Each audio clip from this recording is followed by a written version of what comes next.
Pour bien démarrer cette nouvelle vidéo, bon mois d'octobre à tous. Comme Michael Saylor l'a partagé un petit peu plus tôt dans la journée sur Twitter, Happy October, effectivement. Il y a deux raisons d'être bullish sur le BTC dans les prochains jours et les prochaines semaines, tout au long de ce mois d'octobre. Un, c'est la configuration, ça reste le plus important. Techniquement, le BTC s'est très bien repris ces derniers jours. Et de l'autre côté, si on regarde l'historique, le mois d'octobre est un mois très à l'avantage du BTC. J'en ai d'ailleurs parlé dans ma dernière vidéo. Peu importe quelle sera la direction du BTC dans les prochains jours et les prochaines semaines, je vois la dominance continuer à regagner du terrain au profit des altcoins et repasser, pourquoi pas, au-dessus des 60%. Ensuite, courant du mois d'octobre, alors mon bet, c'est sur la deuxième partie de ce mois, un nouveau au plus haut sur le BTC. Alors bien évidemment, ceci n'est pas un conseil d'investissement. Entre-temps, les choses peuvent évoluer dans un sens comme dans un autre. C'est-à-dire, on peut avoir des confirmations et dire, OK, les probabilités, elles sont encore plus importantes pour aller effectivement faire de nouveau plus haut. Ou, à contrario, il va falloir commencer à se préoccuper de plus en plus à ce qui se passe au sud. J'en ai parlé également dans ma dernière vidéo. Mais voilà, on est en octobre, les probabilités sont de notre côté, donc on va voir comment ça va évoluer. Alors déjà, il y a une chose qui va être intéressante, c'est le prochain rendez-vous de la Fed. On se dirige vers une nouvelle baisse des taux. Si on va sur un site de prédiction comme Kalshi, je crois que plus de 90% des gens pensent qu'on va avoir une baisse des taux. Alors 25 points, 50 points, bon ça, on verra. Si baisse des taux, effectivement, ce qui est fort probable, on va certainement obtenir ce qu'on a eu le mois passé, c'est-à-dire 25 points, et donc continuer sur cette prévision de baisser les taux de 75 points. Donc voilà, ça c'est des informations, j'imagine, dont vous êtes déjà au courant. Donc Happy October à tout le monde, on va voir si ça va se confirmer sur ce mois d'octobre. En tout cas, la dominance Bitcoin, il y a de quoi être bullish dessus.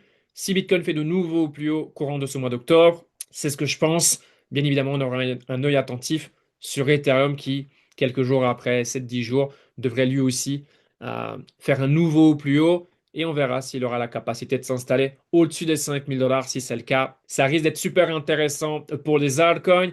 Et la transition est plutôt bien faite puisque CZ, je pense que dès qu'on investit sur le marché des cryptos, c'est un des personnages les plus importants. Pour ceux qui ne le connaissent pas, si vous êtes plutôt nouveau, ou attention, hein, il y a des gens qui sont sur le marché depuis des mois ou des années qui ne savent pas forcément qui est CZ. Voilà, on s'en fout un peu, mais grosso modo, CZ, c'est la personne qui a créé la plateforme Binance, qui est devenue, on peut le dire, la plateforme numéro une en crypto dans le monde. Et voilà, sur Internet, Twitter en particulier, forcément, de nombreuses personnes partagent leurs prédictions, que ça soit le top, le bottom, enfin bref, ça va dans tous les sens. Et la grande majorité des gens, bon, bien évidemment, voilà, changent de veste tous les 3 jours. Donc, si il faut suivre l'un ou l'autre, ça devient un casse-tête chinois pas possible.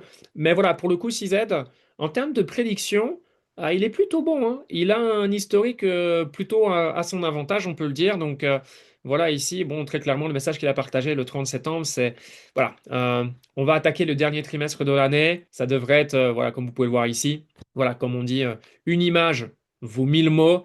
Donc, selon lui, on va voir la période, la phase parabolique dans les prochaines semaines et les prochains mois. Bon, ça fait du sens hein, par rapport à là où on est. On en a déjà pas mal discuté ces derniers jours, dernières semaines sur la chaîne. Donc, voilà, c'est le scénario le plus probable. On va voir si c'est celui qui va se produire et qui va être sélectionné par le marché. Bien évidemment, il n'y a jamais rien de garanti. Mais c'est sûr que si on voit un BTC se diriger vers de nouveaux plus haut, faire de nouveaux plus haut, avec ce qui se passe sur Ether, je suis très très très bullish pour les altcoins, puisque là maintenant je pense que Ether aura de quoi pour aller chercher pourquoi pas 7 000 $ et plus. Et donc forcément en fonction de ce que Ethereum va donner, ça a une importance par rapport au potentiel sur le haut de tableau et sur les altcoins en général. Et puis ensuite à ce moment-là on verra à quelle vitesse monsieur, madame, tout le monde peut se réintéresser pour les cryptos, hein, Bitcoin, Ethereum, quand on sera sur de nouveau plus haut.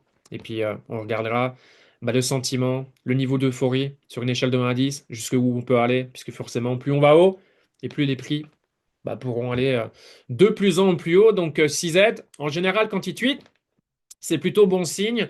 Et une autre information, c'est le cash. On vient d'atteindre, de réaliser un nouveau plus haut de quantité de cash sur le côté. Et si on va sur TradingView très rapidement, bon là c'est le BTC. Pour revenir sur le BTC, ce qui serait cool, c'est de voir une clôture ici, hein. C'est ce qu'on souhaitait là. Il y a de ça quelques semaines, 2 semaines. C'est pour valider un higher high. Finalement, ça n'a pas été le cas. Puis boum, on a eu cette correction, cette baisse sur le BTC avant de se reprendre ici. On est au même endroit, donc ce serait sympa de voir BTC clôturer. Et ensuite, c'est les 118 000 dollars. Voilà, aller au-dessus des 118 000 dollars, ça serait intéressant et voir ensuite comment le Bitcoin va se comporter. Et s'il y a suffisamment de momentum pour me contredire dans le sens où voilà, j'ai bet sur un nouveau plus haut dans la deuxième quinzaine.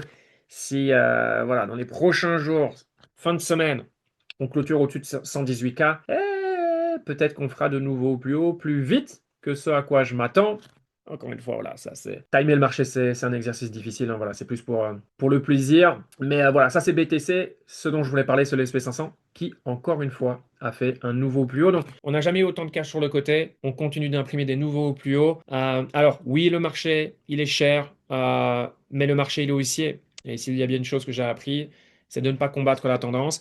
Si on regarde le marché US, le stock, la moyenne d'un bull market, on en est loin en fait. Alors j'ai plus les chiffres de mémoire parce que je les ai vus hier, j'ai pas envie de dire de bêtises, mais par rapport à là où le marché aussi a démarré en 2022, fin 2022 et aujourd'hui, on a encore du chemin sur le stock market. Voilà, comme je le dis depuis des semaines et des semaines et des semaines, le stock market est voilà, beaucoup plus bullish bien évidemment que le Bitcoin et les cryptos. Je parle en particulier pour les cryptos, mais même le BTC au final. Alors les choses peuvent changer et switch dans les prochaines semaines liées au comportement du BTC, ce que fait Ethereum derrière, puisqu'effectivement, voilà, on est dans le dernier trimestre de l'année. Si on regarde les cycles précédents, bah, c'est là où on a top 2021, 2017, etc. Donc voilà, on rentre dans la période cruciale pour les altcoins et on dirait qu'il y a tout qui pourrait nous sourire.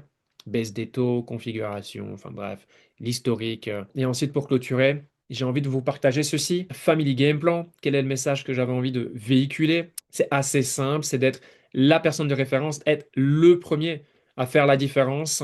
Donc là, on parle voilà, de réussite financière. Encore une fois, l'argent ne fait pas tout. Ceci dit, il vaut mieux être du bon côté qu'être du côté où voilà, c'est compliqué, quoi, si vous voyez ce que je veux dire. Donc voilà, ne pas attendre que ça vienne d'en haut, de ses parents, à gauche, à droite, si on a des frères et sœurs, peu importe. Non, être le premier à faire la différence. Voilà, à dire, voilà, je vais être celui qui va changer l'arbre généalogique pour toujours. Et ça passe par bah, forcément un énorme travail hein, sur soi-même, d'éducation, de mindset. Donc voilà, être le premier à le faire, à réussir financièrement, enseigner par l'exemple, super important. Puis une fois qu'on est sur les marchés, en fait, on ne s'arrête jamais. Donc le but, c'est de continuer, continuer, continuer, continuer, bien évidemment. Donc enseigner par l'exemple, ensuite continuer d'apprendre et de grandir. Il faut toujours être lucide, humble face au marché. Ça, c'est super important. Point numéro 4, l'effet cumulé au fil du temps. C'est là où les gens, c'est facile à lire. C'est quelque chose qu'on peut voir facilement sur Internet. Le mettre en application, c'est beaucoup plus difficile. Mais l'effet cumulé, c'est pas, je sais plus qui disait que c'était la huitième merveille du monde. Peut-être Warren Buffett.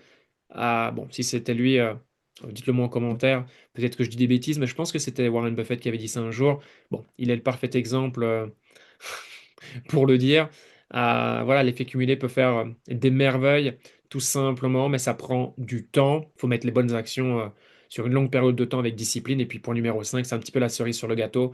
Ben, c'est l'héritage en marche, bien évidemment. Voilà, si on est capable de faire le taf et d'ensuite ben, l'enseigner. Et on peut l'enseigner qu'à partir du moment où on le fait soi-même et qu'on le fait bien. Voilà, aujourd'hui, on est dans un monde où tout le monde veut teach, tout le monde veut coacher tout le monde.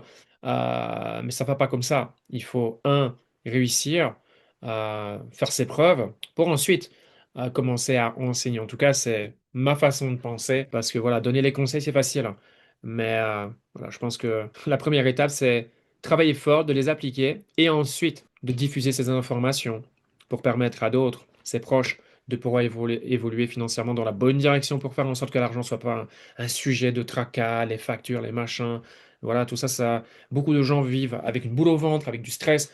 Donc oui, l'argent c'est important parce que si on est bien financièrement, ça peut éviter ce genre de choses et on peut se focaliser sur les choses qui sont plus importantes que payer ses factures, payer son loyer ou, ou d'être vraiment inquiet par rapport à combien ça va coûter si on veut partir en vacances ou passer un bon moment ou faire un concert ou aller voir un événement sportif, aller à la prochaine Coupe du Monde ici aux États-Unis, j'en sais rien, tout ça c'est du budget. Ben voilà, si on a de l'argent, on peut se le permettre, si c'est compliqué, ben voilà, c'est des choses qu'on ne peut pas faire. Et je pense que la vie mérite d'être vécue à 300%, et pour ça, il faut s'en donner les moyens. Donc voilà pourquoi investir n'a jamais été aussi important quand on voit à quel point le fiat, on ne peut pas compter sur lui. Sur ce, si vous avez aimé cette vidéo, n'hésitez pas à mettre un like, ça fait toujours plaisir, à partager la chaîne, c'est comme ça que je pourrai grandir. Mon canal Telegram est disponible en description. Sur ce, bonne fin de semaine. On se voit pour de nouvelles vidéos. Ciao, ciao.